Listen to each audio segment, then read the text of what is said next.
اللہ کسی قوم کو ذلیل اور رسوا نہیں کرتا جب تک وہ اللہ کے حکموں کا انکار نہیں کرتی۔ قومیں رسوا اور ذلیل تب ہوتی ہیں جب اللہ کے حکام سے رخ پھیریں اور اعراض کریں، پھر قوموں کو پیس کے رکھ دیا جاتا ہے۔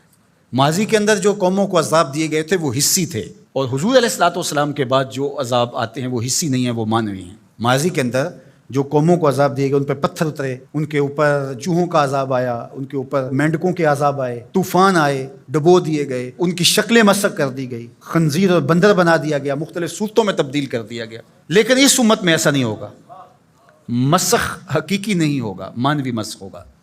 مطلب کیا کہ حقیقی مسخ تو یہ ہے چہرے بدل جائیں، مانوی مسخ ہے چہرے نہ بدل جائیں، سوچ غلط ہو جائے۔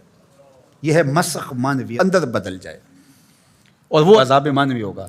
اور اس عذاب مانوی کی صورت تشتت ہے، افتراق ہے۔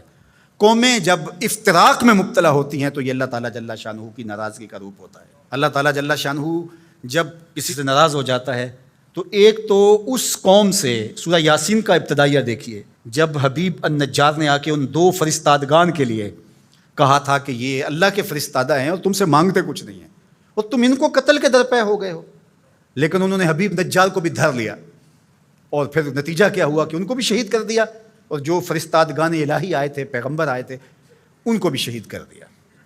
اور سورہ یاسین میں وہ سارا واقعہ موجود ہے، اور وہاں پڑھیے اللہ نے جو ان کے اوپر عذاب نازل کیا۔ ایک تو وہ چیخ تھی جس نے ان کو آ لیا، اور پھر وہ جو ہے وہ اپنے گھروں میں گرے پڑے ہو گئے۔ اور دوسرا جو عذاب اللہ تعالیٰ نے دیا اس قوم کو، اللہ تعالیٰ نے فرمایا پھر ہم نے ان کی طرف کوئی ہادی بھیجا نہیں۔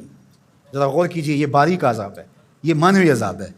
انہوں نے میرے فرستادگان کی قدر نہیں کی تو پھر میں نے سزا کیا دی کہ پھر ان کی طرف میں نے کوئی ہادی نہیں بھیجا، رہنما نہیں بھیجا جو ان کی رہنمائی کر سکے، ان کو بلائے، ان کو پھر اندھیروں میں بھٹکنے کے لیے چھوڑ دیا۔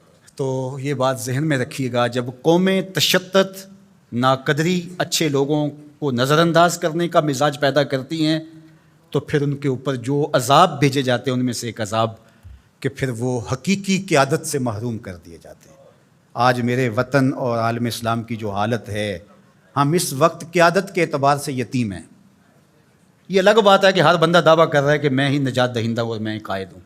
مذہبی لوگ بھی، سیاسی لوگ بھی، سب کہتے ہیں کہ میرے بغیر تو چرخ کا پہیہ ہی نہیں گھوم سکتا، میں ہی سب کچھ۔ لیکن حقیقی طور پہ اگر دیکھیں تو یہ امت بے امام ہے۔ اس وقت ہمارے پاس قیادت کا فقدان ہے، اگرچہ قائدین کی بہتات ہے، لیکن قیادت، حقیقی قیادت جو درد امت کا مداوع کر سکتی ہو، جو ضرورت کی کفیل ہو، وہ قیادت آج ہمارے پاس نہیں ہے۔ اقبال نے بھی کہا تھا، اٹھانا پھر کوئی رومی عجم کے لالہ زاروں میں، وہی آب و گلے ایراں، وہی تبریز ہے ساقی۔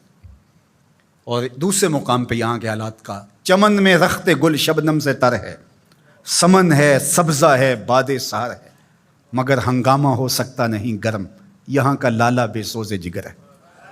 یہ سزائیں ہوتی ہیں قوموں کو کہ ان کے اندر پھر حقیقی قیادت کو اٹھا لیا جاتا ہے، پھر قوم بھٹکنے کے لیے چھوڑ جاتے ہیں، پھر مختلف جتھوں کے ہتھے چڑھ جاتی ہے، اور آج جو ہے ہمارے ساتھ ہو رہا ہے وہ کسی سے مخفی نہیں ہے۔